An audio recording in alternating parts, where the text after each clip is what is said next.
À tous ceux qui font des doubles fautes de manière très répétée, tu leur dirais quoi pour que, après ce podcast, ils divisent par 2 ou 3 leur nombre de doubles fautes? Pourquoi les pros donnent l'impression de forcer moins que les amateurs? Est-ce qu'un joueur amateur peut gagner plus ou moins facilement 20 km/h au service grâce à la bioméca? Tu dirais que c'est quoi le plus gros défaut bioméca chez les amateurs au service? L'important au service, c'est pas tellement la zone que tu touches dans le carré, elle est importante, Ouais. mais c'est quelle est la trajectoire du rebond. Giovanni ou ceux que j'ai entraînés qui étaient à la Ligue, qui faisaient des tournois nationaux, ouais, ça prend un temps fou. Tu étais pratiquement au quotidien avec eux, tu les vois presque plus souvent que tes enfants. Sinner à Rome, là, quand il te touche le thé, mais il te touche comme il veut. Et Zverev avait beau être très très loin derrière, il touchait pas la balle. Si tu as de ces gars-là qui changent complètement ou qui apportent des choses pour rester numéro un. Donc si eux, à leur niveau, ils sont capables de dire j'ai besoin de ça pour, puis ça m'embête quand même qu'un gamin de 10, 11, 12 ans soit réfractaire. Enfin, le gamin l'est et puis les parents aussi. Tu préférerais faire des conférences comme ça ou être dans la boxe, dans une finale de Grand Chelem? Hello à tous, aujourd'hui je reçois un profil un peu différent, mais essentiel pour comprendre le tennis moderne. Cyril Jeannois est expert en biomécanique, spécialisé dans l'analyse du mouvement appliqué au tennis. J'ai déjà eu Caroline Martin, t'es le deuxième expert en bioméca, je suis ravi de t'avoir. T'accompagnes depuis des années des joueurs, des coachs et des structures pour optimiser la performance, tu bosses d'ailleurs à la all-in. La bioméca peut prévenir les blessures et mieux comprendre ce sport. T'as d'ailleurs une thèse sur le coup droit, je pense que ça pourrait m'être très utile. Mais t'es aussi expert au service, qui est un coup qui rend dingue et qui peut vraiment aider un paquet de monde là-dessus. T'es intervenu sur le circuit professionnel pendant plusieurs années. T'es un pote de Fabs Barreau qui à l'époque m'avait donné ton contact, le statisticien avec lequel on a fait beaucoup de contenu. Déjà Cyril, comment ça va? Merci d'être avec nous. Est-ce que t'as la forme? Ça va. Et merci de m'avoir invité. Toujours sympa de participer à ce genre de podcast.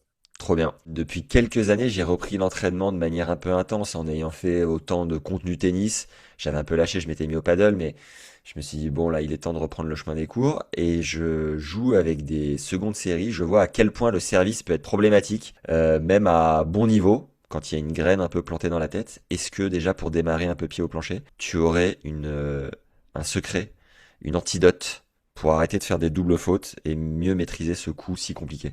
La première chose, c'est ne pas penser que tu vas risquer de faire une double faute. Ça, c'est le premier des trucs. Si tu commences à te dire je risque de faire une double faute, tu es sûr de la faire. C'est pour ça que quand bon, on parle biomécanique, c'est une chose, mais la double faute, il faut la mettre dans la situation du jeu. Et souvent, elle n'intervient pas n'importe quand. Donc, c'est souvent pour moi plutôt côté émotionnel et mental que le problème purement technique. Si tu as réussi, tu en fais 25, 30, là, il y a certainement un problème technique à analyser.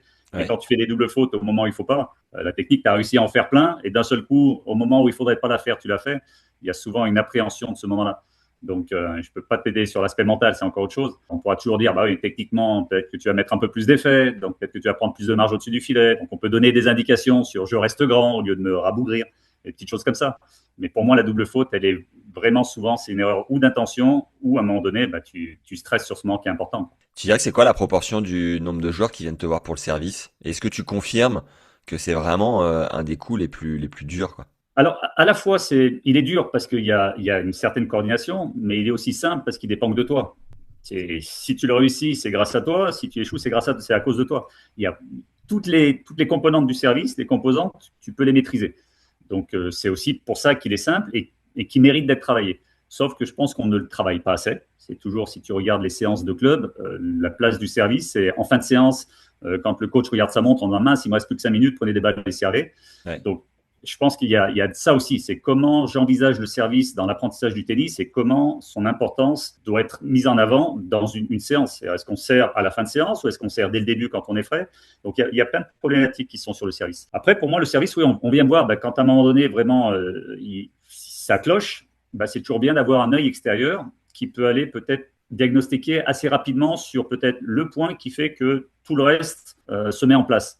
Souvent, quand tu n'es pas expert, tu dis, je vois bien quelque chose qui ne va pas, mais tu ne sais pas où analyser. Et finalement, avec l'expérience, et puis au bout d'un moment, avec la bouteille qu'on a et les infos qu'on a eues, on arrive souvent à dire, stop, on regarde ce point-là, et si ce point-là n'est pas bon, ça ne sert à rien de regarder ailleurs. Si vous avez ce point-là et que ça marche, on peut ensuite. Mais sinon, ce point-là, on rectifie, et souvent, je parle souvent du lancer de balle, un lancer de balle un peu différent va amener des choses complètement différentes sur l'organisation de ton corps. Donc, des fois, il faut aller chercher l'essentiel, des choses qui vont peut-être te faire basculer sur de la réussite uniquement en modifiant un lancer, par exemple. Et le lancer parfait, c'est quoi? Pour avoir du concret? Alors, il n'y a pas de lancer de parfait, et c'est pour ça que c'est intéressant. C'est qu'il y a des zones, pour moi, j'appelle ça des zones d'acceptabilité, parce que quand j'ai entraîné un joueur, justement, où je le rendais dingue, parce que moi, le lancer, il le récupérait à chaque fois s'il n'était pas bien au bon endroit. On s'aperçoit en fait qu'il y a énormément de variabilité dans le lancer. Par contre, il y a des choses qui ont été décelées sur les études scientifiques, c'est que la hauteur d'impact, c'est ce qui change le moins. Le positionnement latéral un peu en avant, il peut y avoir des fluctuations, mais en fait, le corps se régule et le joueur se régule pour taper pratiquement toujours à la même hauteur. Donc moi, j'appelle ça des zones de variabilité. Je me mets derrière le joueur, j'écoute latéralement sur la gauche. Ça, c'est un extrême. Ça, c'est l'autre côté. Si c'est au milieu de ça, c'est pas mal, c'est optimal. Et devant, pareil, tu as une zone. Si tu sens que tu es dans cette zone-là, oh, ça part bien. Si tu es un peu plus en avant, on sent que tu essayes d'aller chercher ta balle, tu n'es pas bien. Quand c'est un peu trop en arrière, tu te sens bloqué. Donc moi, j'appelle ça des zones. C'est des zones qui font 20-30 cm de large. Et quand c'est là-dedans, tu sens que tout peut s'organiser. Quand c'est en dehors de ces zones-là, il y a de la compensation. Donc il n'y a pas un lancer parfait. Il y a des zones sur lesquelles tu te sens vraiment à l'aise et d'autres où tu compenses. Ouais, parce que tu dis 20-30 cm de marge, ça me paraît beaucoup quand même. C'est un pied, hein. Si tu fais du 43, ça correspond à 30 cm. Ok. Donc c'est pas tant C'est que pas ça, c'est ce énorme. que tu veux me dire? Ouais, c'est pas tant Ouais, que ça. c'est pas énorme.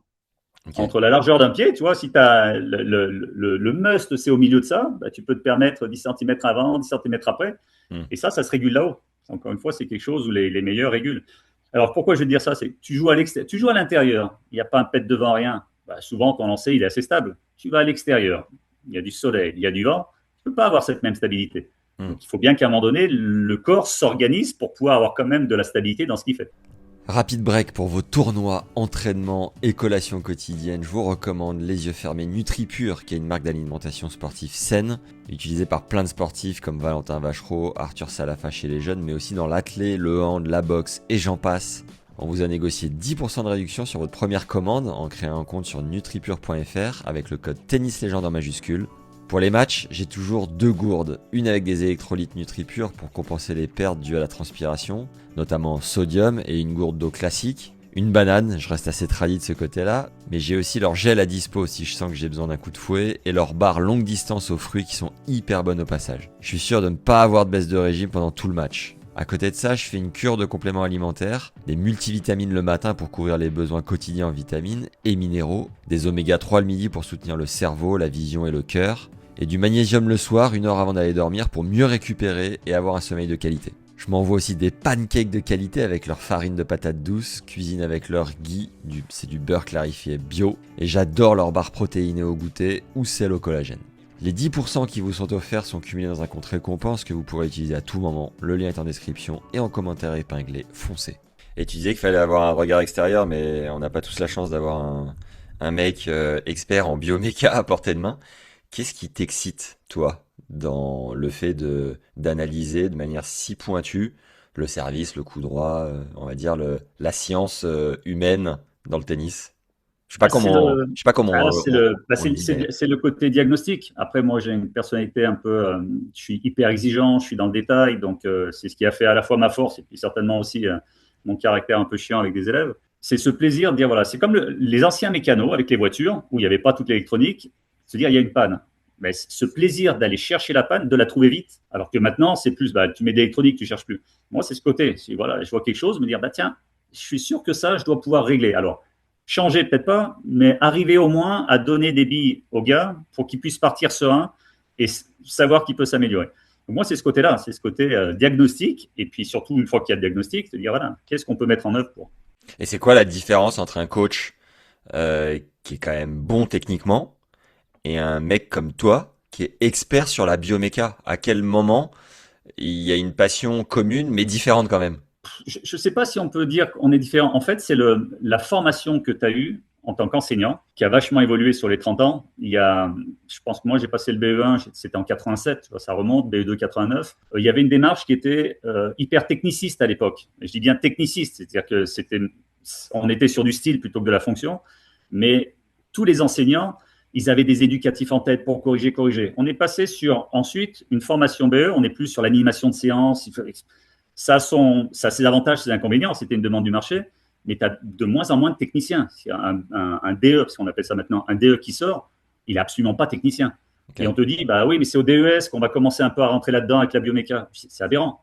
Un BE1 de l'époque, même les éducateurs, ce qu'on appelle deuxième degré, ils avaient déjà une approche technique. Ils pouvaient corriger techniquement. Hmm. Donc moi, la seule chose que j'ai eue, c'est que ça a toujours été mon dada. Mais j'ai commencé à penser technique en dehors de la forme gestuelle, etc. Donc comment tu prends la force au sol, qu'est-ce qui t'équilibre. Et ça, je l'ai fait parce que je regardais aussi en STAPS d'autres activités sportives.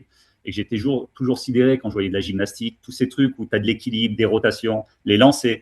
Et mon cerveau a commencé à fonctionner en disant, mais qu'est-ce qui nous différencie, nous, hormis le fait qu'on a un instrument dans la main, et qui nous permet beaucoup de compenser d'ailleurs avec les nouvelles raquettes, qu'est-ce qui nous différencie des autres activités sportives qui nécessitent des rotations, de la précision, des lancers, des mouvements de... Donc mon cerveau s'est mis un petit peu en ébullition en disant, bah, écoute, va chercher à l'extérieur et essaye de comprendre. Ok. Et ma recherche en bioméca, elle est là-dessus. C'est mettre un sens et argumenter et un sens à tout ce qu'on fait. Exemple concret, tu as formé un des meilleurs serveurs français, grâce notamment à sa taille, mais si tu pouvais argumenter différemment que uniquement sur la taille, c'est Giovanni Mpecci Perica. Est-ce que tu peux nous raconter d'où vous êtes parti, où est-ce que tu l'as emmené, et que peut-être son efficacité n'est pas uniquement due à sa taille? Est-ce que tu peux nous raconter le chemin que vous avez vécu ensemble, en tout cas sur le service? Alors, c'est lui qui pourra le raconter de mieux, mais en fait, donc Giovanni est arrivé dans mon club, c'était au TC La Pape à l'époque. La première année, en fait, il est arrivé, il venait le mercredi dans des séances qu'on appelait nous de club junior. Il était licencié à l'AS Caluire et sa maman voulait qu'il participe un peu plus avec mes joueurs à moi à l'entraînement. Et je lui ai dit, c'est pas possible tant qu'il n'est pas licencié chez moi, je peux pas le prendre dans des groupes d'entraînement. Donc, c'est ce qui s'est passé l'année d'après. Et c'est vrai que Joe, quand il est arrivé, bah, niveau service, il y avait des soucis de lancer, des soucis de stabilité. On a repris des bases. On a vraiment repris des bases. Et je crois que même, il y a dans un article pour la fédération, c'était l'IMAG, je pense qu'il y a des photos de lui où on le voit en train d'être équilibré sur un appui, sur des choses comme ça. Donc, on a pris beaucoup de temps pour mettre déjà des bases correctes, juste les fondamentaux du service. Et comme c'est quelqu'un qui apprenait assez vite et qui prenait assez bien, et bien très rapidement, il a mis les fondamentaux en place. Et la taille, parce qu'il était déjà grand pour son âge par rapport aux autres, bah, a fait que ça a été vite. C'est-à-dire sur le terrain orange, parce que les premières compétitions qu'il faisait, c'était le terrain orange à l'époque 18 mètres, parce qu'il est né en 2003 et qu'à cette époque-là, tu ne pouvais jouer sur le terrain du dessus en compétition qu'à ta date anniversaire. Donc Ok. lui, il était fin de l'année, fin de juillet, donc il a passé un moment à mettre des aces. Il avait 8 ans, il était déjà des aces sur du terrain intermédiaire parce que ça servait déjà pas mal. Mais en étant techniquement vraiment en place. Donc on a beaucoup travaillé dessus. Et c'est vrai qu'il y a peu maintenant, je le regarde. Alors moi, il n'avait pas d'appui relais, ils l'ont fait après au Pôle France. Mais quand tu le regardes, tu peux comparer ce qu'il faisait à 8-10 ans. Voilà, c'est la même chose, quoi. Donc en fait, les fondations sont là. Et après, c'est comment le joueur, bah, avec sa taille, son gabarit, ses intentions, arrive derrière à maximiser tout ça. Tu te souviens d'un moment où vous avez dû multiplier les sauts de balle pour vraiment intégrer un détail, ou ça s'est fait de manière assez fluide au fil de l'eau? Ah non, ça a pris du temps, mais c'est bah, le lancer de balle. Tu en parlais tout à l'heure du lancer de balle et de la stabilité. Là, j'étais hyper exigeant sur la façon dont il devait positionner sa balle dans l'espace, même peut-être trop exigeant. Et ça me fait rire maintenant, parce que je pense qu'on aurait pu gagner du temps à faire sur autre chose. Mais cette stabilité-là, cette impulsion du sol, il y a eu beaucoup de choses comme ça qui ont été mises en place. Et oui, mais parce que pour moi, le service, vu son gabarit, c'était clair que son jeu, ça allait être un jeu qui serait bah, à partir d'un service fort et d'un gros coup droit derrière. Donc, aller vers le filet. Il avait un revers à deux mains un peu bizarre quand il est arrivé, parce que pareil, sur ses déplacements, bah, c'est les grands gabarits. Moi, je lui ai dit, je veux te rendre le plus vite et le plus agile de tous les joueurs, même les plus petits. Tu seras le plus agile. Donc, on a travaillé énormément sur l'habileté, la capacité de s'arrêter correctement, les changements de direction, la posture. Et voilà, c'était un ensemble. Joe, c'est un ensemble. C'est pas juste. Moi, ce qui m'embête, c'est qu'on le dit, c'est le service. Mais Joe, c'est un ensemble. C'est un joueur, un vrai joueur de tennis. Et aujourd'hui, le fait que, enfin, tu dirais que son service, si on prenait 100, la jauge parfaite, tu dirais qu'il est à combien d'un point de vue bioméca là-dessus, en termes d'efficacité, de propreté, de, je sais pas, de Bah, technicité? efficacité, on va dire 100 sur 100. C'est ce qui sort de sa raquette, c'est 100 sur 100. Après, il y a efficacité et efficience. L'efficience, c'est un coût énergétique dedans. Certainement des choses qui pourraient améliorer sur, je pense, un peu plus sur la poussée, mais c'est toujours pareil. Ce sont des joueurs comme les Kyrgios, ils sont grands. Donc, Hmm. quelque part, ils n'ont pas les mêmes obligations, je vais pas ça d'obligations, de travailler sur certaines choses comme l'impulsion pour se grandir, qu'ont des gars d'1m70 ou 80. Hmm. Donc, quelque part, eux, ils sont peut-être plus, on va pas dire fainéants, mais ils vont mettre moins d'importance sur des choses qui pourraient leur permettre de taper encore plus haut, avoir plus de marge. Un gars comme Isner, par contre, c'est impressionnant. C'est-à-dire la poussée qu'il avait de par sa taille. Et je pense que Joe, il peut encore améliorer. Il y a toujours des choses que tu peux améliorer. Ça peut être les effets après, ça peut être masquer ses intentions. Enfin bon, là, au niveau où il en est, c'est la difficulté, ça sera peut-être que ses adversaires commencent à lire un petit peu mieux le service, Hmm. vont se placer peut-être différemment pour le perturber. Donc ça va être là-dessus, lui. Et t'es toujours en contact? Ah non, enfin, pas en contact avec Joe directement, non. Non, non. J'ai le Euh, papa, en fait, j'ai la maman, le papa que j'ai revu il n'y a pas longtemps. ouais. Donc voilà, il est Et c'est quoi, super, hein, c'est quoi ta super. lecture de Joe, toi qui le connais bien, quand il monte top 30 et qu'il est capable de gagner des tournois sur terre battue, donc en créant du jeu, même du fond, et que à certains moments, il va y avoir des trous d'air où il va faire 10 firsts d'affilée. C'est quoi ta vision à toi de... Bah, après, c'est aussi le circuit qui veut ça. C'est-à-dire que alors, pourquoi sur terre battue, il peut être efficace? Parce que terre battue, il a du temps. Il a du temps pour tourner autour de son revers, pour faire du coup droit, il peut s'installer. Donc, c'est assez paradoxal, mais gros service, mais quelque part sur terre, plus de possibilités d'utiliser le coup droit comme coup, donc le revers. Et sur une surface un peu rapide ou intermédiaire, bah, il peut se faire contrer sur son revers. Donc, c'est pas que c'est un coup faible, mais c'est un coup sur lequel il peut encore travailler et, à mon avis, bien s'améliorer sur les variations. Mais voilà. Après, si tu fais un gros coup, bah, derrière, les gens te connaissent, vont commencer à t'analyser. Et l'année d'après, où tu dois aller rechercher les mêmes points que tu as gagnés, bah, tu es attendu.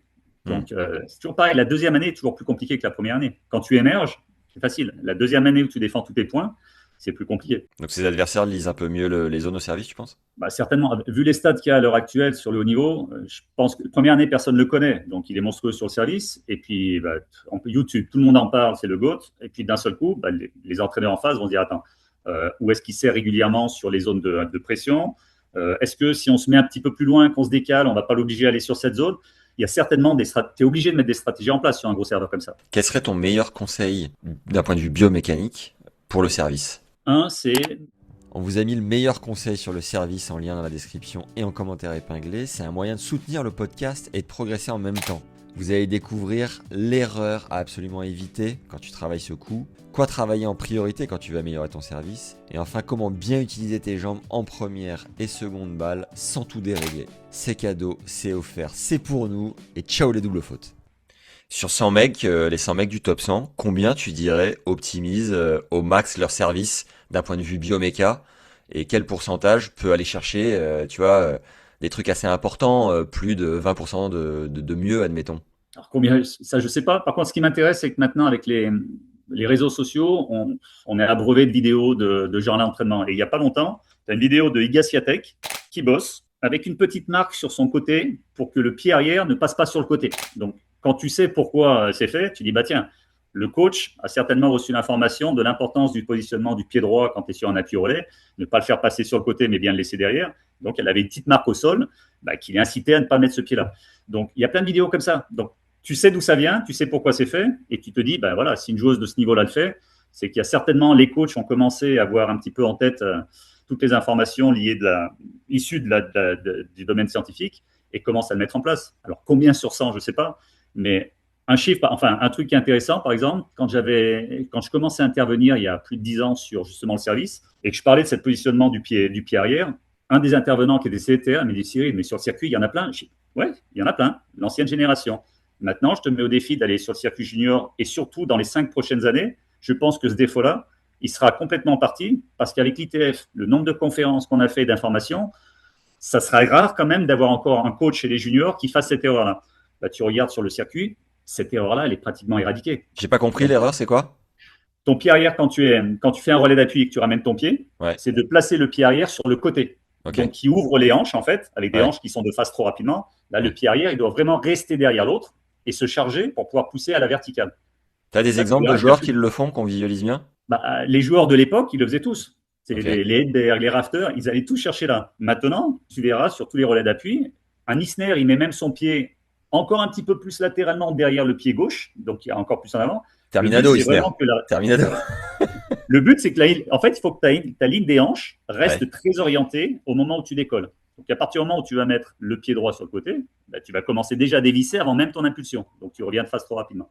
Et ça, c'était un défaut très féminin, même chez les filles. Tu regardes à haut niveau, le Ouais. pied arrière, il est hyper bien positionné maintenant. Et toi, tu as démarré avec une thèse sur le coup droit parce que c'était ton point faible en tant que joueur. Et tu Alors, comptes. non, j'ai pas choisi le coup droit parce que c'était mon point faible, mais oui, j'avais une véritable broche en coup droit. Parce que moi, je suis de la génération où on nous apprenait à jouer les coups droits avec une prise continentale. Donc, C'est, feu plan frappe, c'était entre les deux pieds, c'était dramatique. tu sais quoi la prise continentale pour ceux qui nous écoutent à l'audio? Alors, t'as la prise marteau qui est au-dessus, la prise contactale, c'est entre on va dire, l'isterne de coup droit et ça. C'était la prise que utilisait McEnroe sur ces deux coups, voilà, Ouais, avec une prise unique. Voilà, donc, autrement dit, très peu de spin. Le lift, moi, je l'ai appris dans le temps, parce qu'il fallait en ouais, faire. ouais. Donc, moi, très rapidement, de toute façon, ma filière, c'était service volé, retour volé, chip and charge. Donc, moins je faisais de coup droit du fond, mieux je me portais. Mais en fait, non, le coup droit, c'est parce que je suis rentré dans le laboratoire de Lyon où j'étais. Ils cherchaient un spécialiste du tennis, donc ils étaient tout contents de m'avoir. Ils travaillaient beaucoup avec Babola. Et en fait, on avait déjà cette optique du coup droit parce que sur les études, on avait beaucoup travaillé sur des raquettes lestées et puis des lancers de médecine ball à une main. Ouais. Donc, est-ce que ça pouvait avoir une incidence sur la performance en coup droit? Donc, le coup droit est venu de lui-même, le choix du coup droit. Enfin, je me souviens qu'à l'échauffement, quand je jouais un gars qui avait une prise continentale comme ça, qui mettait pas un pet de lift, qu'on était sur Lino à Moulins, Ah, ça y est, je me disais là je vais souffrir. c'est clair. Hein. Toutes ces prises un petit peu de l'époque, mais et ce qui est fou d'ailleurs, c'est que quand tu as des jeunes qui jouent sur des anciens, des joueurs, des coachs qui ont été à moins 15, moins 30, donc bon classement avec ces prises-là, Ouais. ben, ils sont surpris parce qu'ils ne peuvent pas anticiper le rebond. Tu as plus de giclette vers le haut, mais c'est une balle qui fuse même vers le bas. Hmm. Donc, ils mettent un temps fou à s'adapter à ce genre de balle. Quoi. Et donc, il y a un jour une maman d'un joueur qui est venue vers toi qui t'a dit est-ce que c'est vous qui avez appris à faire ce coup droit à ce joueur parce qu'il joue la lune, non? C'est pas ça? Tu peux nous raconter? Voilà, il avait gagné c'était le championnat du Lyonnais troisième série avec un coup droit vraiment faramineux. Ouais. Et donc, ouais, la maman était persuadée que j'avais un super coup droit puisque le joueur que j'entraînais avait un super coup droit. Donc, je sais pas, non. Donc, le joueur a bien rigolé en entendant ça Ouais. parce qu'il savait comment je jouais et que ça le faisait rire tout le monde. Ouais.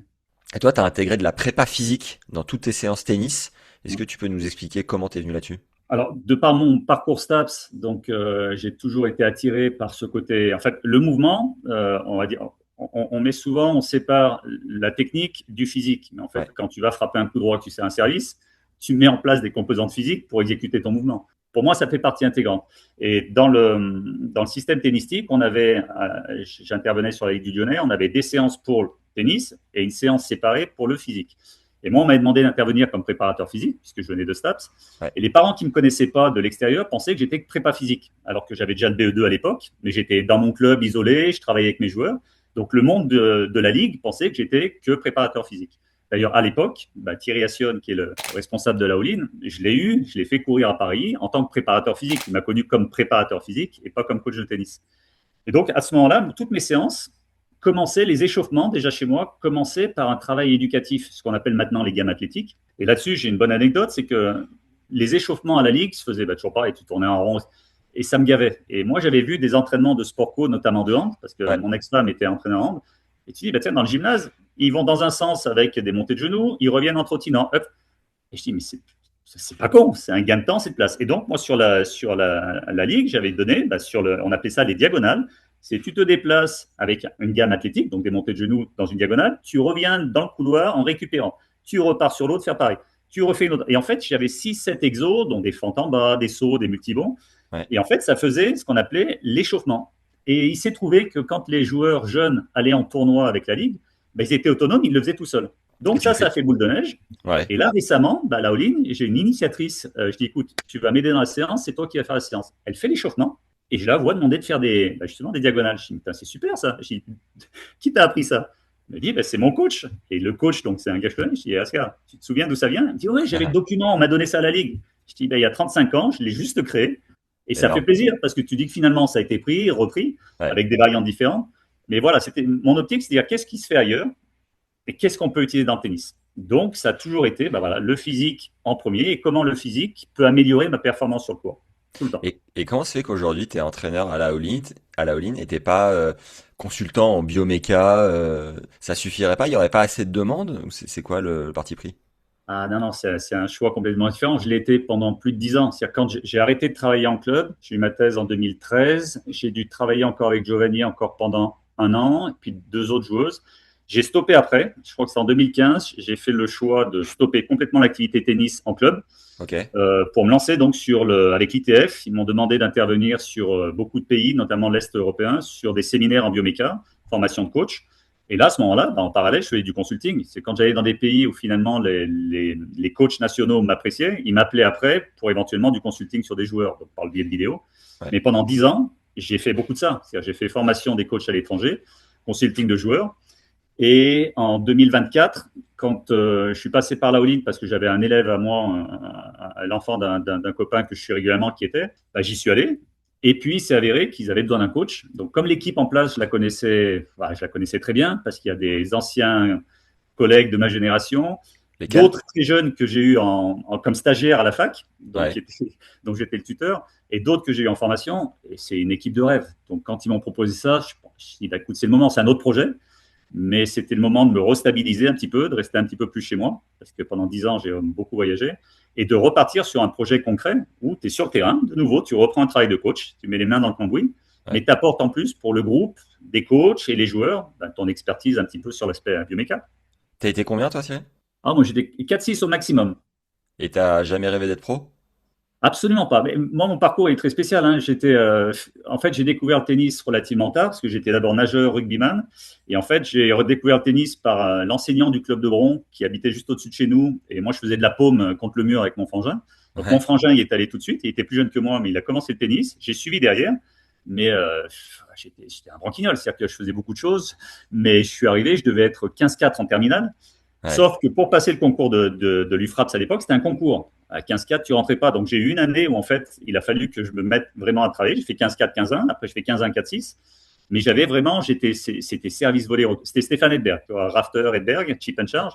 Sauf qu'à un moment donné, bah, 2-6, si tu varies pas plus les services, tu as beau bien voler, tu as un plafond. Et après, me poser la question, c'est que j'ai découvert le triathlon.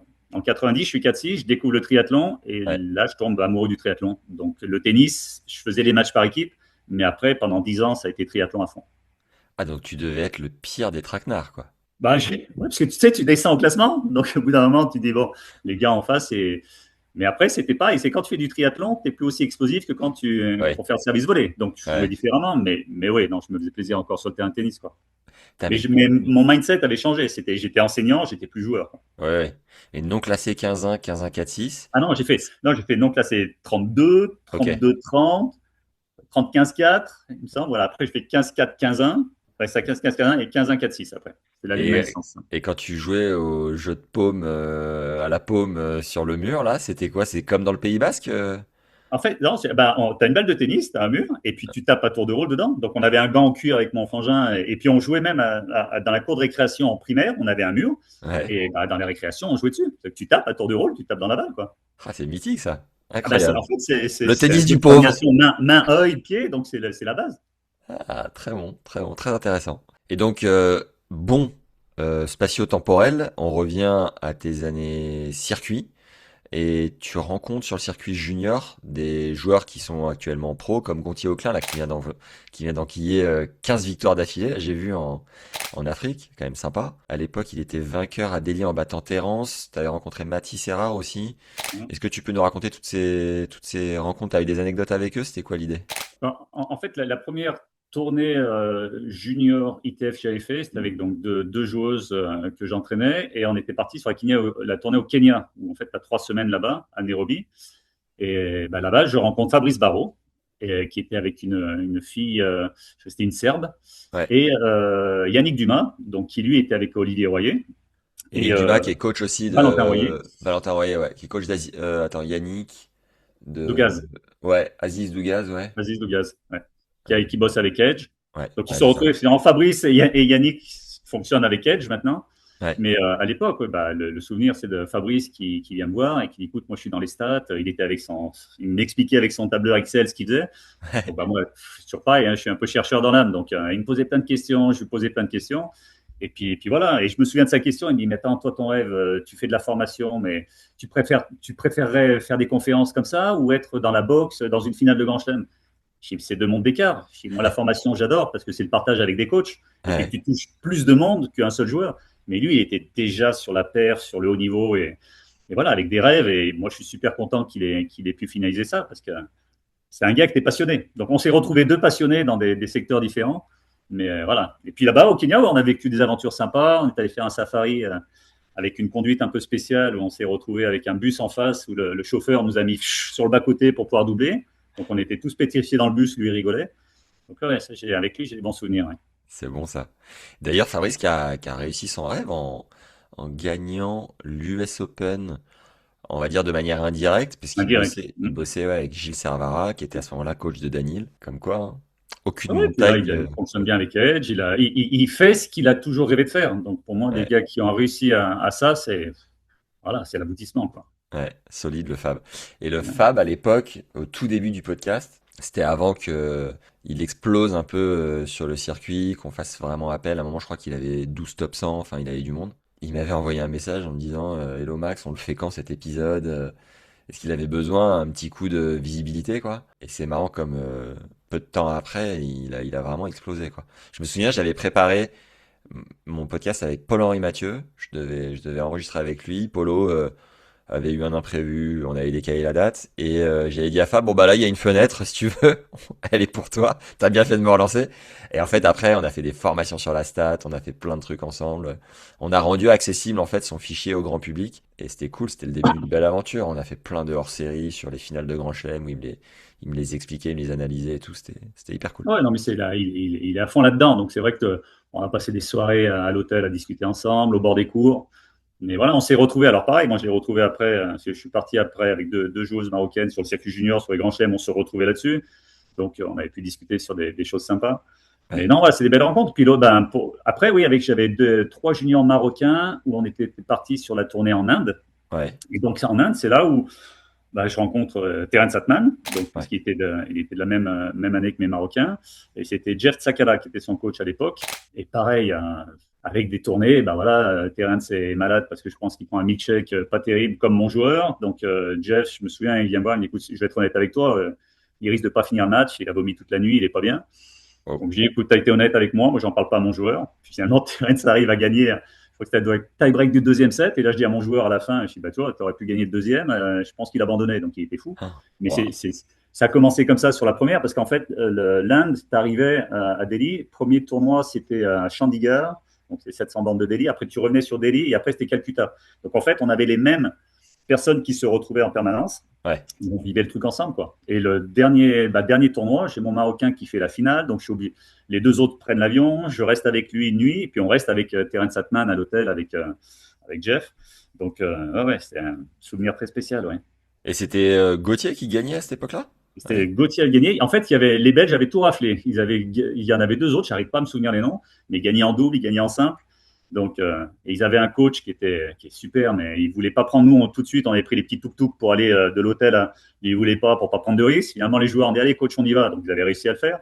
Mais en fait, c'est sur ces tournées juniors, tu as plein de souvenirs. Et puis surtout, ouais, tu te dis peut-être que cette personne-là, elle émergera ou elle émergera pas. Mais te dire maintenant, tu les vois. Gauthier avait fait le challenger à Laoline. Et Ouais. tu dis voilà, c'est toutes ces personnes-là, je les ai vues plus petites. Valentin Royer, pareil. Je croise dans la salle de fitness à Laoline quand il fait son échauffement. Je dis, tu te souviens de moi?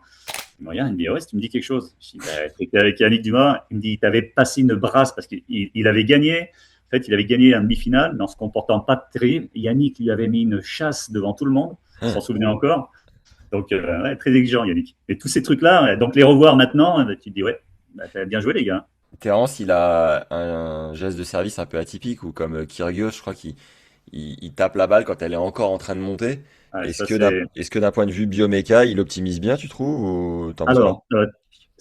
Alors, pour Terence, il faudrait vraiment regarder, mais Kyrgios ne la frappait pas montante. Il faut attention, hein, on a l'impression, c'est beaucoup plus compact parce qu'ils commencent leur propulsion avant, mais tu regardes, la balle descend quand même. Elle descend moins que chez les autres, mais elle Ok, descend quand même. ok, C'est très rare de prendre la balle montante. Alors Terence, peut-être, j'ai pas assez de vidéos pour lui pour regarder, mais le seul qui faisait, il y en avait un à l'époque, c'était un Russe, je crois qu'il s'appelle Dolgopolov, qui faisait un service comme ça. ouais, Dans le temps, tu avais Riton, Henri Lecomte, ou Roscoe Tanner qui faisait un petit peu ce genre de service. C'est très très dur Alors, c'est dur pour le retourneur. C'est un avantage, c'est que c'est très dur pour le retourneur à lire, prendre des informations. Par contre, d'un point de vue coordination, il faut un timing de rêve. Et si tu n'es pas bien coordonné, c'est plus compliqué après à mettre la balle dedans.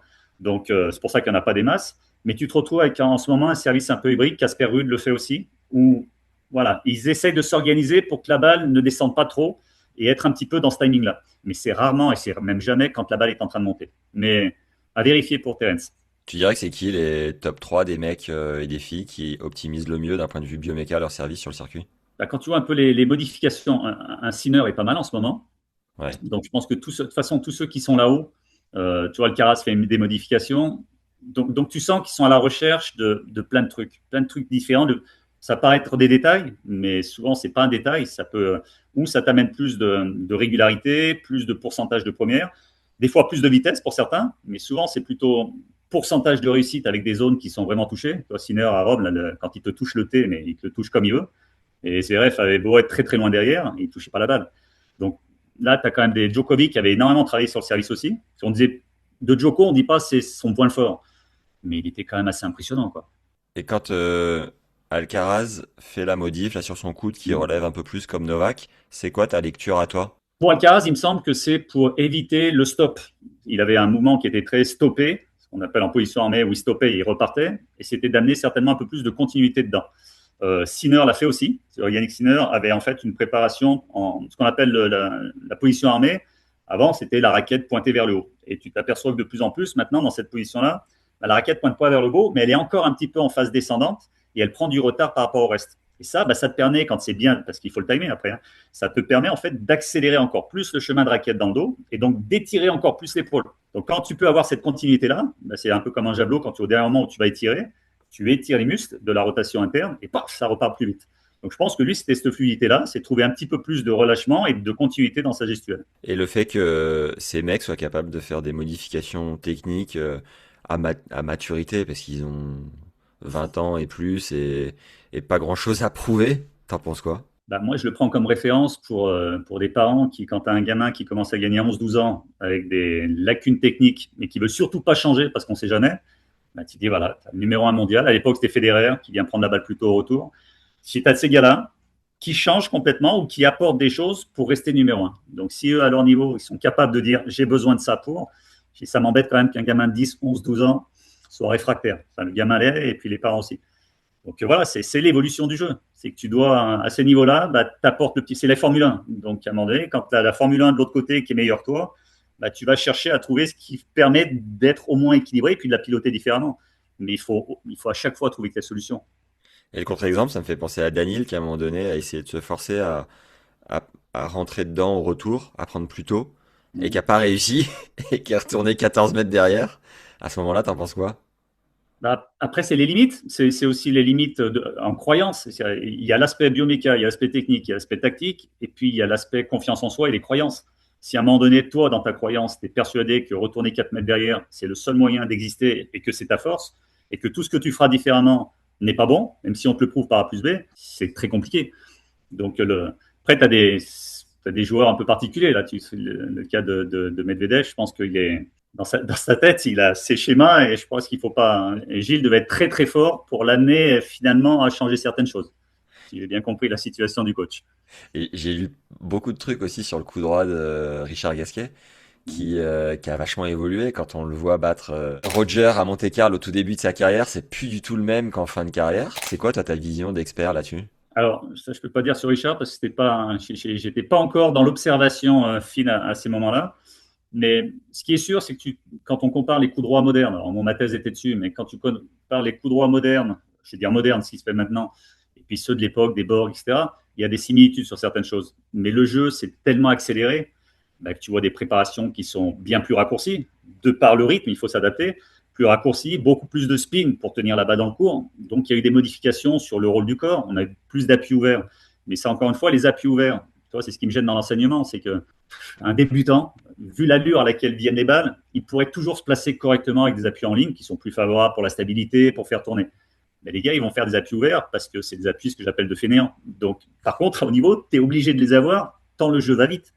Et ça aussi, c'est cette compréhension au niveau de la biomécanique de dire, mais il n'y a pas un super appui ou pas. Il y a des appuis qui sont adaptés à la situation. Et ce qui est problématique, c'est quand on ne prend pas les meilleurs appuis parce qu'on ne se met pas dans la bonne situation pour les jouer. Et ça, on se bat beaucoup, nous, là-dessus, sur le terrain. C'est qu'à un moment donné, il jouait très bien. Agassi jouait très bien au tennis avec des appuis en ligne. Et quand on lui posait la question de savoir pourquoi, quand c'est qu'il faisait des appuis ouverts, c'est quand j'ai pas le choix. Sinon, dès que je peux, je suis derrière ma balle et boum. Quand tu analyses la biomécanique, tu peux dire, oui, ça a évolué le tennis sur la dimension vitesse, etc. Mais finalement, les composantes de frappe, elles sont les mêmes. Il y en avait qui spinaient, qui mettaient du spin à l'époque de Borg. Des appuis ouverts, ça a toujours existé aussi à l'époque. Mais comment c'est utilisé et comment ça l'est maintenant avec les contraintes de jeu, c'est encore autre chose. Et comment t'as fait pour faire un choix mental à un moment donné de te dire Ok, je me spécialise dans le tennis et j'y reste toute ma vie. Quand tu me disais que à l'époque de Staps, t'analysais les autres sports, t'avais l'air curieux de d'autres manières de faire, d'autres prises d'appui. À quel moment est-ce que c'est pas trop frustrant parfois d'être cantonné au tennis quand on sent que bah, t'aimes tout un tas d'autres manières de faire quoi? Non, non, moi, ce que j'aimais, c'était, j'ai adoré le tennis très rapidement. En fait, j'ai été, je pense, initiateur, l'enseignant de mon club, dès l'âge de 16 ans, alors j'étais 30, je crois, ou 32, me demandait d'aller les aider dans le mercredi après-midi. Et là, ça m'a botté. Je dis, mais tu transmets des trucs. Donc, déjà, je savais que dans le plus ou moins long terme, je voulais être prof de PS, c'est pour ça que je suis allé en STAPS. Et le tennis aurait été de toute façon la voie de l'enseignement. Je voulais enseigner le tennis. Et c'est justement en rentrant en STAPS que ma façon de voir l'enseignement du tennis a commencé à complètement en changer. Nous, c'était la méthode française sur la fédération. Quand tu passais le BE à l'époque, c'était le bouquin de référence, c'était la méthode française, des planches très techniques. Et en STAPS, il y avait un courant qui commençait à arriver sur justement la pédagogie par les contraintes, etc., un peu plus ouvert. Donc moi, j'ai toujours été entre un courant très techniciste de la Fédé à l'époque et un courant qui était un peu plus ouvert en STAPS. Et donc en STAPS, bah, on me traitait de technicien, et puis du côté fédéral, on me traitait trop de pédago. Donc tu vois, j'ai louvoyé entre les deux. Et donc moi, ma culture, c'était de dire, bah, je veux être performant dans le tennis. Je prenais par exemple les reprises d'appui. On avait dans la salle de gym en stade, dans la salle de musculation, on avait des volleyeurs de l'équipe de France qui s'entraînaient. Je les voyais faire de la pliométrie. Je dis, ils font de la pliométrie haute, mais aussi latérale. Et je dis, mais putain, le tennis, on est quand même sur un sport où on va se déplacer latéralement. Ben, j'ai piqué leur exercice. Je dis, mais je C'est veux quoi de la pas le mettre. pliométrie? La pliométrie, c'est quand tu travailles sur les rebonds au sol. Donc, tu Ok. travailles sur le cycle étirement des plantes. Donc, tous les rebonds que tu fais au-dessus des haies, ou les drop jumps, c'est-à-dire que tu es sur un caisson, tu descends, tu remontes, c'est du travail d'élasticité. Et souvent, c'était fait à l'époque, bah, tu avais de la pliométrie qui était plutôt verticale, boum, des rebonds au-dessus des haies. Et là, les volleyeurs mettaient des rebonds au-dessus des haies, mais avec aussi après des poussées latérales. Donc, moi, j'ai mis un exercice en place, mais purement copié sur eux. C'est ce que je dis à tout le monde dans mes conférences. Ils disent, super cet exercice, tu as trouvé. Je dis, j'ai rien trouvé. Par contre, je suis allé chercher. J'ai eu des choses qui m'intéressaient. J'ai les mis à la mode du tennis, adapté au tennis. Mais il n'y a jamais des idées qui viennent comme ça dans super. C'est toujours à un moment donné, donc arrêtons de dire qu'on est des magiciens, c'est à un moment donné, tu as trouvé quelque chose. Tu t'es dit ça peut être intéressant chez moi. Comment je vais pouvoir le mettre en place pour que ça soit réellement spécifique au tennis ou en tout cas que ça nous aide. Mais tout, donc moi à l'époque c'était ça, j'allais chercher des échauffements au hand, je l'ai dit, de la pliométrie au volet, des lancers. En javelot, je regardais un peu, mais la performance au javelot, comment ils faisaient dans l'année pour faire un certain nombre de javelots, de jets, avec pourcentage. Enfin, tout ça m'intéressait. Donc, Ok. je n'ai pas arrêté de regarder. Et puis après, dedans, bah, j'ai pris certaines choses, j'en ai lâché d'autres. Mais tu t'ouvres l'esprit, tu t'ouvres l'esprit à d'autres.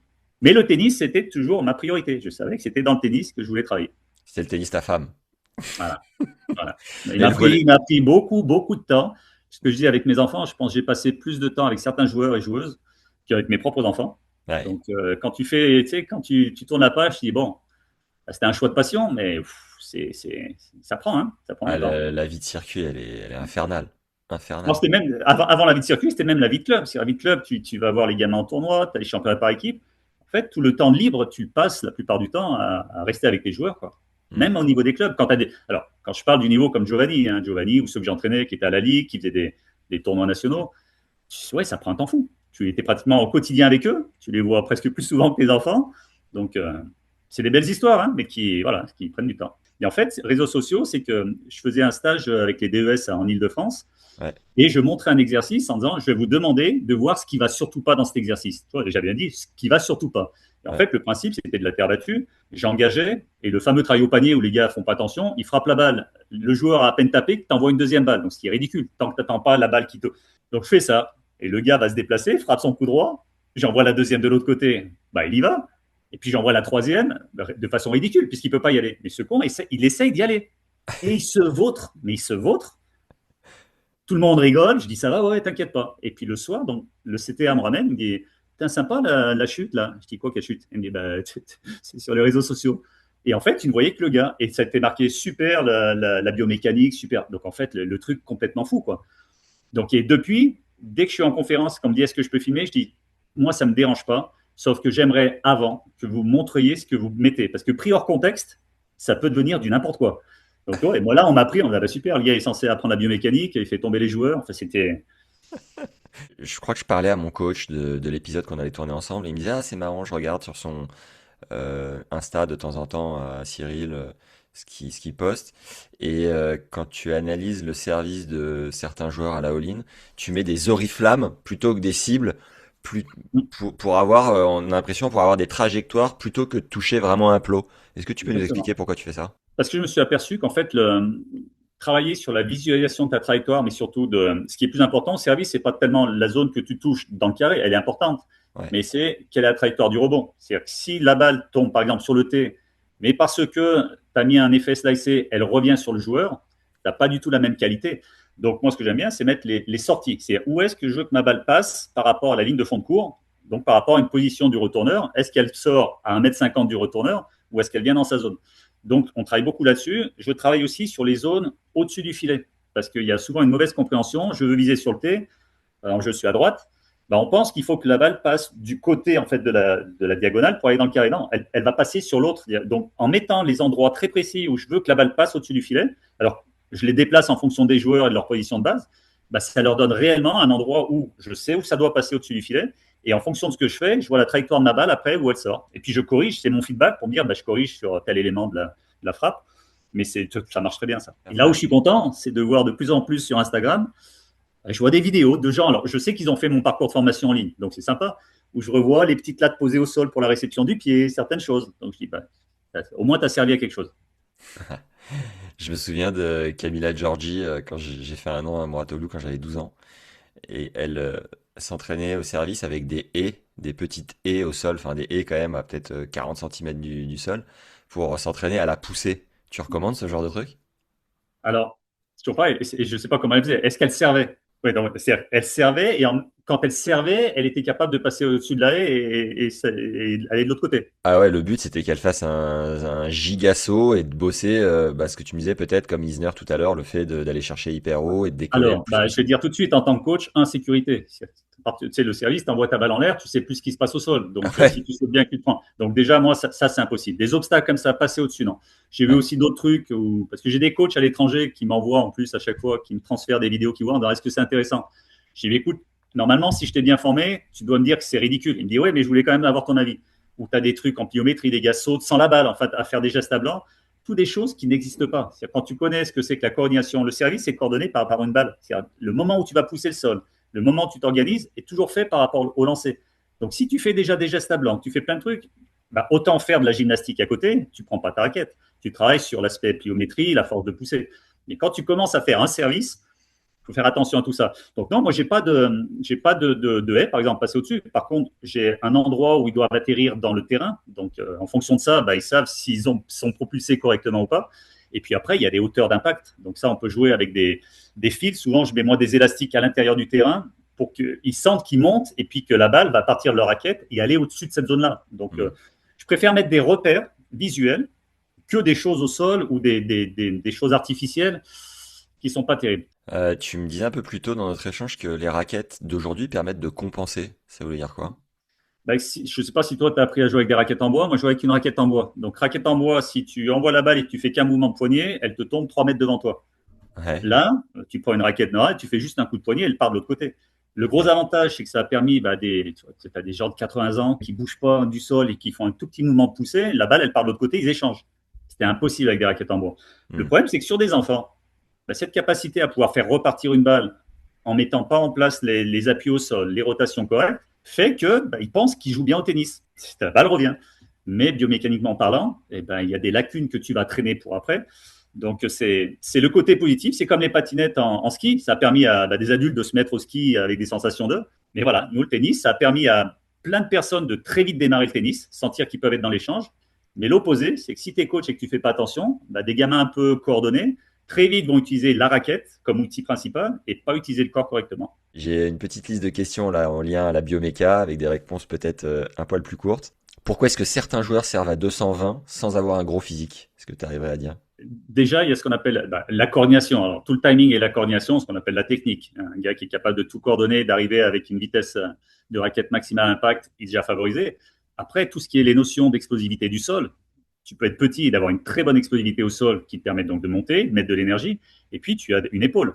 Donc, quelqu'un qui a une épaule en rotation interne qui va très vite, c'est un des facteurs déterminants de la performance, peut servir très vite et très fort. Il y a l'aspect morphologique. qui est une aide. C'est sûr que plus tu es grand, plus tu as du levier et mieux c'est. Et puis tu as l'aspect composante, on va dire physiologique et mécanique, les capacités de tourner vite l'épaule, de pousser vite le sol. Tout ça, c'est les qualités. Alors, on va appeler ça qualité athlétique, d'explosivité, mais ça en fait partie. Je trouvais qu'un Diego Schwartzmann, qui était peut-être le joueur le plus petit du circuit, servait hyper bien. Est-ce que tu aurais un nom comme ça de joueurs les moins imposants physiquement qui exploitaient le mieux leur capacité bioméca au service?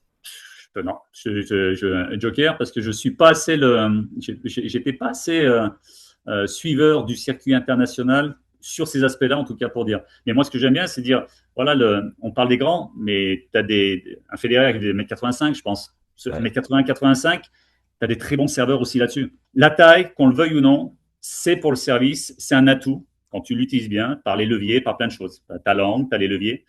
Après, on peut très bien servir, encore une fois. Tu es plus petit, bah ok, donc tu vas peut-être être obligé d'utiliser davantage ta poussée, okay, t'élever un petit peu plus du sol, mais surtout mettre plus de vitesse. Peut-être que, par contre, tu vas peut-être pas utiliser des services plats. Alors, j'aime déjà le plat, qu'on s'entende bien, on va dire des services puissants, parce que la balle tourne toujours. Hein. Même si on dit plat, la balle tourne toujours. Mais peut-être que tu vas potentialiser plus des zones. Tu vois, un Federer, il n'était pas connu pour servir au-dessus de 200 km/h. Par contre, des zones parfaites. Donc, c'est plutôt ça, je dirais, sur des très bons serveurs, plutôt gabarit, c'est je sers suffisamment fort pour gêner, donc un 180, 190 km/h, et dans des endroits où bah, l'autre ne peut pas les toucher, entre guillemets, ça suffirait largement. Tu dirais que c'est quoi le plus gros défaut bioméca chez les amateurs au service? C'est le retour de face un peu prématuré, donc c'est-à-dire te retrouver de par un mauvais relais d'appui, te retrouver de face avant même de commencer ton accélération. Mais ça, Ok. c'est le. Alors, c'est difficile à expliquer, mais en fait, si tu compares, et puis on a tellement dans les réseaux sociaux, on dit, mais le service, c'est comme un lancer de balle, ça n'a rien à voir. Quand tu lances un objet ou une balle sur une cible, bah, tu vas te retrouver face à cette cible et ta main va aller en direction de cette cible. Sauf que le problème du tennis, c'est que, il va falloir qu'on reste plus de l'autre côté et c'est la raquette qui va aller en direction de la cible. Mais ton trajet de bras, lui, fait un trajet opposé. Hmm. Donc le débutant, bah, c'est normal, il va prendre sa raquette plutôt prise coup droit, se mettre derrière la balle de face et pousser en direction de la cible. Donc tu vois, le débutant, il a ce défaut. Et lui faire comprendre que non, il va falloir que tu te tournes et que les rotations vont faire en sorte que ta raquette va aller vers la zone, mais que toi, ton bras va aller de l'autre côté, c'est perturbant. Donc le plus gros défaut, c'est le retour de face, mais il est presque ton cerveau, le cerveau du débutant ou même du joueur lambda, c'est logique. Il a besoin de se rassurer en se remettant face à ce qu'il vise. Est-ce que tu observes beaucoup de blessures à l'épaule à cause du service? Oui. C'est la première source de blessure à l'épaule, c'est le service. Les autres coups, alors le coup droit fait appel à la rotation interne, mais c'est systématiquement ces conflits au-dessus de l'épaule. C'est un geste qui est traumatisant. On l'a aussi en baseball. Hein. De toute façon, tous les sports, ce qu'on appelle overhead, où tu as des lancers au-dessus de l'épaule, ils sont traumatisants. Il y a des tensions qui sont énormes. Sauf que nous, on sait maintenant que tu peux agir techniquement pour minimiser ça. Ça ne veut pas dire que tu les enlèveras, mais tu peux minimiser le risque de blessures graves. Tu peux avoir des inflammations, mais graves avec la tendinite qui arrive, les conflits sous-acromiaux. Ça, tu arrives un petit peu à les enlever avec une technique qui est appropriée. Donc très longtemps, on s'est aperçu qu'il y avait aussi beaucoup de blessures aux abdos, mais abdos et épaules, en fait, c'est lié. Si tu reviens trop vite de face, tu mets une tension énorme pour tracter le corps vers la balle, alors que maintenant, avec une poussée correcte où tu restes un petit peu de profil, tu vas naturellement amener ton corps dans les bonnes zones et dans la zone de frappe. Donc c'est pour ça que techniquement, on peut maintenant, voilà, on appelle ça des facteurs pathomécaniques, tu peux arriver à dire, OK, il y a une blessure récurrente à l'épaule. Une fois que tu as fait le tri entre, c'est pas un problème d'amplitude de rotation, c'est pas un problème de déficit de force, pas un problème de mobilité, il y a quelque part, il y a peut-être la technique qui doit être prise en compte. Ben Shelton qui faisait du football américain avant de jouer au tennis dans ses très jeunes années, j'imagine. À quel point ça a développé son épaule et qu'est-ce que tu observes, toi, d'un point de vue d'expert en bioméca? Football américain, la gestuelle du lancer, que ce soit un lancer à bras cassés, sollicite tout ce qui est externe-interne. C'est en fait la rotation interne qui permet de balancer vite. C'est un des facteurs prédominants de la performance. Donc, à partir du moment où il a fait du lancer, il a développé ce travail de l'épaule, c'est externe-interne, pliométrie de l'épaule. Donc, il a une épaule qui va très vite. Après lui, c'est très particulier. C'est un gaucher. Donc, souvent, on dit les gauchers travaillent un petit peu sur des rotations, ce qu'on appelle de twist. Lui, c'est un des rares qui est capable de rester vraiment, ce qu'on appelle ça, il donne de profil. C'est quand tu regardes taper la balle, ses hanches, elles regardent encore sur le côté. Elles ne sont pas revenues de face. Et il est capable là-haut d'avoir une rotation interne de l'épaule qui est monstrueuse, quoi. Donc, il cumule la poussée forte, rester de côté et engager. Donc, c'est ce qu'on appelle la bascule d'épaule plus la rotation interne. Donc, il met en fait tous les ingrédients de la puissance. Par contre, combien de temps ça va durer dans le temps, je ne sais pas, puisqu'il avait quand même une blessure il n'y a pas longtemps. Hmm. Bon, pareil, tu peux servir fort, tu peux être puissant. mais comment ton corps va soutenir ça dans le temps? Est-ce qu'un joueur amateur peut gagner plus ou moins facilement 20 km/h au service grâce à la bioméca? Alors, je dirais oui, ça dépend de son point de départ. Son point de départ et des lacunes qu'il a. Donc, plus son point de départ est bas avec beaucoup de lacunes, plus tu te dis que si tu corriges techniquement, sans rajouter de la force ou quoi que ce soit, déjà, obligatoirement, ce qui va sortir de la raquette sera meilleur. Et puis après, il y a le côté physique. S'il y a quelqu'un qui a jamais fait de travail physique, bah, si tu commences à l'amener un petit peu à travailler physiquement sur l'épaule et sur le bas du corps et le gainage, bah, tout ce qui va se mettre dans le moteur sera obligatoirement plus important. Est-ce que tu peux nous donner trois quatre exercices de renfort d'épaule, gainage et bas du corps, rapido là pour prendre 10 km/h au service? Bas du corps, c'est de l'explosivité. C'est tout le travail de saut. Mais encore une fois, c'est un travail de saut. C'est spécial le service. Tu pousses pas avec les deux jambes qui partent en même temps avec un bassin qui reste là, comme tu ferais sur un contre-mouvement de jump ou un détente verticale. La hanche arrière va devoir passer au-dessus de l'autre. Donc en fait, il faut arriver à faire tous les exercices de saut, mais avec la logique. Alors j'ai souvent un exercice, tu verras sur YouTube avec un bâton, où tu pousses pour te réceptionner jambe gauche. Donc tu essayes de faire une détente verticale, mais avec en même temps un mouvement de flexion du tronc latéral. Donc ce sont tous ces petits exercices facile à faire. Le gainage, alors moi j'aime bien le gainage qui est plutôt debout, c'est-à-dire pas la planche au sol, mais gainage debout avec du pal-off press qu'on appelle. C'est qu'en fait c'est un exercice d'anti-rotation. Ça te dit rien du tout le pal-off press? C'est quoi? Le pal-off, c'est en fait, on le connaît souvent sur l'aspect longitudinal, c'est-à-dire que tu tiens l'élastique, tu tends Ouais. l'élastique devant, donc l'élastique qui est accroché sur le côté, eh ben, il tend à te tirer, donc le fait que tu résistes, tu mets tout le travail des obliques en place. Si tu fais la même chose avec l'élastique tenu au-dessus de la tête, bah, c'est pareil, tu as tout ce travail ici qui t'amène. Donc c'est un travail en fait actif de gainage mais en position debout, donc tu utilises le sol correctement. Et puis après, je dirais pour l'épaule, ce sont tous les lancers de balles lestées. Et à faire aussi pareil, hein, ça fait partie d'un renforcement musculaire, tu ne peux pas le faire n'importe comment. C'est une partie d'explosivité. Comme on fait de la pliométrie avec le sol, on va faire de la pliométrie avec la balle lestée contre un mur. Donc c'est une balle qui arrive, que tu récupères, tu envoies très vite, mais c'est pour mettre en face ce travail-là. Toi. Là, c'est en externe, là, c'est en interne. Bah, tout ce travail-là, boum, boum, boum, bah, permet aussi d'améliorer cette capacité à étirer et repartir très vite. Ta chaîne YouTube, c'est Cyril Genevoix? Oui. Alors, il y a des trucs sympas dessus. Hein. Je fais pas de pub parce que je m'en fiche un peu, mais je l'avais créé en fait plutôt pendant le Covid, moi à l'époque. C'est Ok. pour rester en contact avec les coachs étrangers qu'on ne se voyait plus. Bah, j'avais le temps, donc je m'étais mis à mettre en place des petites vidéos sympas sur le service, sur plein de choses. Mais oui, oui, il y a des choses. Puis après, je pense que si tu tapes mon nom, il y a des conférences à Anvers qui ont été faites en Belgique sur la chaîne. Ils filment les conférences et ils les mettent. Donc il y a plein de petits exos que tu peux trouver là-dessus aussi.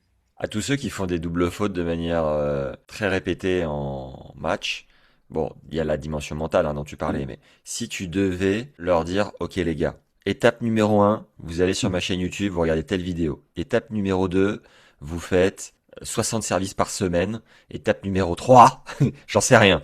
Tu leur dirais quoi pour que, après ce podcast, ils divisent par 2 ou 3 leur nombre de doubles fautes? Bah, déjà, penser, envisager de faire ce qu'on appelle des premières, deuxièmes balles. Parce que si Ouais, on dit je fais beaucoup de doubles fautes, c'est-à-dire qu'on a raté déjà une première et ouais. qu'on tente une deuxième. Donc, est-ce qu'on ne pourrait pas envisager les deux balles de service comme deux chances de faire quelque chose de pas trop mal, tu vois, moyenné? Dire je mets un peu plus d'effets, je trouve des zones. Donc, si je ne réussis pas la première, j'ai une deuxième chance pour y aller. Mais plutôt dire, au lieu de penser à boum, premier service, et puis j'ai un deuxième à faire derrière, dans un premier temps, de la consistance. Donc, c'est je fais une première, deuxième et que j'essaye de placer un petit peu. Et puis la confiance arrivant, au fur et à mesure, tu y arrives. Ok, cette balle-là va devenir ta deuxième balle. Donc tu peux tenter quelque chose sur première parce que la deuxième, t'en as fait pendant plein de matchs. Tu vois, c'est cette idée de dire que je mets une première, deuxième balle qui, dans quelques temps, deviendra ma deuxième. Et pour le moment, je m'habitue à faire ça sur un match complet. Pourquoi les pros donnent l'impression de forcer moins que les amateurs? Alors, l'efficience, que je disais tout à l'heure, c'est entre efficacité. Efficacité, c'est je sers à 200 km/h. L'efficience, c'est si je compare deux joueurs qui servent à 200 km/h, celui qui utilise le moins d'énergie pour y arriver, il est plus efficient. Et donc, le haut niveau se caractérise par ça. C'est la balle à beau arriver hyper vite. Les gars, ils sont placés au sol, ils balancent. Service, t'as pas l'impression qu'ils hurlent dans tous les sens. En fait, tout se fait, le timing est là, tout est propre. Et comme un musicien, tu joues à la guitare ou tu joues au piano, tu as ceux que tu sens que ça force et ceux qui ça va tout seul. Ouais. Voilà. Et plus tu arrives vers le haut niveau, plus tu es expert dans cette efficience-là. Moi, Euh, je te parlerai plutôt enfin, si ça ne te dérange pas, mais c'est le dis-moi. problème actuel des réseaux sociaux où tu mets Ouais. n'importe quoi, tu mets des exos, tu as un échauffement avec Sinner, avec un lancer de balle. Les gars, ça devient un exercice. Mais les gars, il faut arriver à. C'est très dur de prendre quelque chose que tu vois sur YouTube et de dire, mais quelle idée il y avait eu derrière? Et est-ce que c'est juste 30 secondes d'un entraînement complet ou est-ce que c'est l'entraînement? Et on est inondé malheureusement par ça. Et la plupart du temps, c'est du cirque. Honnêtement, je vois des trucs sur le terrain, mais les coachs répètent des choses sans comprendre pourquoi ils le font, quoi. Et Ah on ouais. en arrive vraiment à des situations qui sont, ouais, actuellement, qui sont compliquées. Et ça, pour toi, c'est un danger pour le grand public qui peut faire Ah, c'est un n'importe danger. quoi? Ah, Ouais. c'est exactement ça, c'est un danger. Donc, on écoute des coachs de renom et on dit, bah, il doit avoir raison, mais en fait, c'est du buzz. Et pareil, pris isolément, Alcaraz qui joue avec un ballon entre les genoux et tu te dis, ah, putain, super, on va faire tout ça. Mais ils savent même pas pourquoi c'est fait. Si ça se trouve, c'était un jeu entre eux.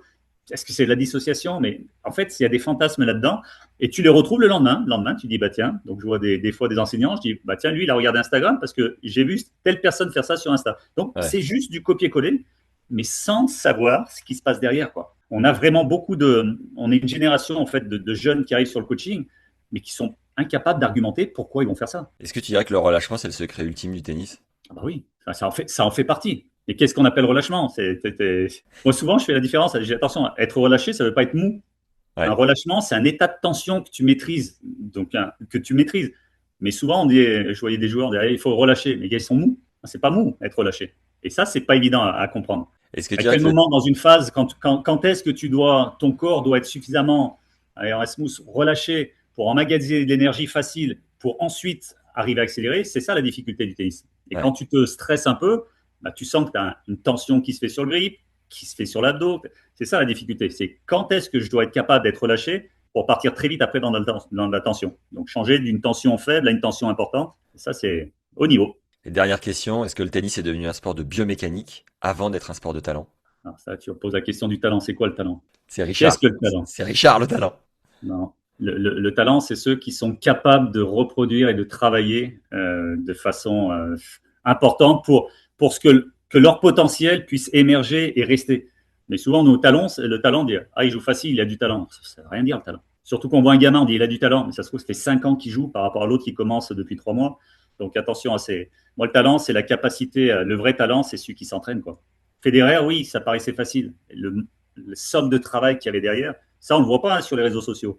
Mais tu dis, voilà, le vrai talent, c'est ça. C'est être capable de tous les jours, ton potentiel, dire, je peux l'amener encore plus loin, plus loin, plus loin. Le talent, bah, pour avoir du talent, et de toute façon, tu as besoin de bioméca, tu as besoin mentalement d'être là. Physiquement, bah, c'est lié avec la bioméca. C'est-à-dire que ta technique, ton passing en bout de course, dans le 5e set, bah, qui passait très bien dans le premier, quand physiquement, tu es un peu moins bien sur l'appui, que tu as le stress d'une balle de break, comme par hasard, il ne part pas pareil de la raquette. Contextualise bien tout ça. Quand on pose la question pourquoi ton service il n'est pas efficace à la fin du 3e set quand tu as une balle de break contre toi, alors que tu es toujours les parents. Ouais, mais tu fais jamais de double faute, pourquoi tu l'as fait à ce moment-là? Papa, maman, je pense que c'est ce qu'on appelle la trouille à ce moment-là. Il y a quelque chose qui se passe. Hmm. Donc, bien contextualiser tout ça. 3 dernières questions bonus, mais en dehors du tennis. Si tu avais un livre à recommander aux gens qui écoutent, ce serait lequel? Tennis ou pas tennis d'ailleurs? Je vais faire de la pub pour mon pote Sbarro, c'est son bouquin sur le tennis. Là. Quel joueur êtes-vous? T'as bien accroché, ouais? Bah, en fait, c'est intéressant parce que c'est facile à utiliser avec des joueurs, déjà pour se connaître, et puis après avoir des objectifs un peu d'entraînement. Ça, c'est l'aspect plutôt stratégique du jeu, donc intéressant. Ton film de référence, c'est lequel? Alors, j'ai le plus beau des combats, bien apprécié, ou Coach Carter, tu vois, c'est toujours un peu, le plus beau des combats, c'est avec le football américain, et Coach Carter, le basket. Mais ouais. Est-ce que t'es du genre à aller voir des concerts? Et si oui, le concert le plus ouf que tu sois aller voir dans ta vie? Alors, je veux dire que j'espère qu'ils sont à venir, mais ouais, non, j'adore les concerts. Moi, je suis plutôt un métalleux hard rock, donc Ok. voilà. Bah, je serai à Paris le 8 juillet. Il y a Def Leppard que j'avais vu en 83 à Lyon. Tu vois, ça Ah ouais. remonte. Def, il y a Iron Maiden qui va passer au Groupama Stadium à côté de la All-In, donc je vais y aller. J'ai la Priest en septembre. Non, j'adore les. Et le plus mythique que t'as vu jusqu'à maintenant? C'est dur, hein, non, ces trucs-là. Metallica, quand ils sont passés à Tony Garnier, qu'ils ont fait un show où à la fin, ils faisaient exprès de quelqu'un partait en feu. Enfin voilà, il y a des. En fait, chaque concert a ses spéciales. Metallica, moi je les ai vus aussi quand ils ont démarré à Lyon, c'était un petit palais d'hiver. S'il y avait 100 personnes dans la salle, c'était le grand maximum. Incroyable. C'était pas connu. C'était un copain intermédiaire, il dit putain, tu vas voir, il est d'un super groupe bien. Les Ouais. gars, c'était des adolescents sur scène, et quand tu vois après ce qu'ils sont devenus. Donc ça, c'est mythique. Tu dis, tu as fait partie des premiers concerts d'un groupe c'est une légende maintenant. De quoi tu rêves encore dans ta vie? Belle montagne à gravir. Bah, de faire partie voilà, c'est un projet, mais le projet All-in qu'on a en ce moment, il est bien. C'est de dire, bah voilà, d'avoir peut-être un petit qui arrive chez nous, et puis qu'on forme, et puis qu'on peut amener à un moment donné à rêver grand et d'être sur un grand chelem. Tu vois, c'est vraiment des projets sur le long terme, c'est jamais du court terme. C'est faire partie d'un truc qui fait que tu as apporté quelque chose un rêve à un enfant, un rêve à quelqu'un d'autre, et puis qui le réalise. Enfin, dernière question, si tu pouvais t'adresser au Cyril qui était 15-4 à la belle époque, tu lui dirais quoi? Je sais pas, peut-être que ouais, il y a des expériences de vie un petit peu pénibles que tu dirais, bah, fais attention, tu vois ce que je veux dire. Tous les jeunes que je croise, je dis les gars, on est tous des passionnés, mais votre vie familiale, plus tard, elle sera finie. Vous avez des enfants, il faut peut-être les regarder grandir. Et puis voilà, faire la part des choses entre la passion, l'énergie qu'on met dans notre boulot, qu'on adore, et puis ceux qui vivent avec nous. Parce que je pense que voilà, donc il y a peut-être certains choix que j'aurais fait. Mais si je les avais faits, bah, peut-être que j'aurais pas eu aussi ce que j'ai eu maintenant. Donc moi, je suis assez là-dessus, je suis philosophe. Il t'arrive des choses, des gros pépins qui t'arrivent, te font rebondir sur autre chose. Et finalement, qui tu es à l'instant T, bah, c'est cette source-là. C'est des barrières qu'on t'a mis dans les pattes, c'est des expériences négatives, des rencontres positives après. Donc je dirais, bah, chapeau, mon petit. Je ne te voyais pas arriver à ce niveau-là, mais c'est pas mal. C'est bon ça. Et qui t'aimerais écouter dans le monde du tennis sur un podcast comme ça? Des personnes qui ont tellement de choses à dire. Alors moi, je les côtoie assez régulièrement et j'avoue que je les mets sur un piédestal. Joe Tsonga, en tant que joueur, moi j'étais passionné de le voir jouer, mais en tant qu'être humain, c'est un gars super. Thierry Assion, c'est vraiment un personnage du tennis français. Donc les- Déjà fait, bif. ah ouais, d'accord. Ouais, Bah, désolé, moi je suis pas assez fort là-dedans. je Mais t'enverrai. voilà, sinon, mais pas forcément. Maintenant, si français, mais tu vois Philippe DS, tu connais le coach Philippe Ouais, le DS? belge, bien sûr. Alors, bon, bah pareil, je l'ai croisé sur une conférence, puis après sur le circuit, on a vraiment sympathisé. Et bah, le gag, c'est qu'il s'occupe de Joe en ce moment. Mm. Tu vois, il est embauché avec la Fédé, il est en contrat Fédé, et c'est lui qui s'occupe de Giovanni Impecci pour le moment, là, qui fait le. Ouais. Donc, super. Donc, ça, c'est un gars, je sais pas si tu l'as déjà eu, mais ça, c'est un gars qui. Bah, il est Ouais, très bien. très Très, bonne très idée. bien. Top. Allez, un grand merci Cyril. Merci d'avoir Je t'en pris le prie. temps. C'était passionnant. J'ai hâte de faire du service et du coup droit avec toi à l'occasion. Tu viens quand tu veux chez nous, à la Oline. C'est super sympa. Et bon après-midi. À bientôt. Ciao. Merci, ciao. Deux choses avant de partir. Récupérez votre bonus offert pour un service plus puissant et plus régulier en match. Et ciao bye les doubles fautes. Secondo, profitez de vos 10% offerts sur votre première commande NutriPure en créant un compte sur nutripure.fr avec le code TennisLégende en majuscule. Perso, j'utilise ces produits au quotidien depuis maintenant plusieurs mois. Pendant les matchs, je prends les électrolytes au citron pour compenser les pertes liées à la transpiration. J'ai aussi toujours une banane, même si c'est pas NutriPure. Mais je prends aussi un gel et leur barre longue distance pour garder de l'énergie jusqu'au dernier point. Au quotidien, je complète avec leurs multivitamines, oméga 3 et magnésium en complément alimentaire, tout en ayant un rythme de vie assez sain. Ça vient pas compléter des excès, c'est très important. Et je cuisine avec leur farine de patates douces à indice glycémique bas, ainsi que leur ghee bio. Ces deux produits sont bio, j'insiste. Et quand j'ai un creux l'après-midi, je varie entre leurs barres protéinées et de collagène. Le collagène, c'est une protéine qu'on ne sécrète plus après 25 ans, donc c'est cadeau, c'est pour moi. En passant par notre lien en description ou en commentaire épinglé, vous avez 10% offert sur votre première commande. Et 10% sont reversés sur un compte récompense à chaque commande que vous pourrez utiliser à tout moment. Allez-y les yeux fermés. Et au passage, n'oubliez pas de liker cet épisode de podcast. Sur ce, je vous embrasse. Bisous, bye et ciao.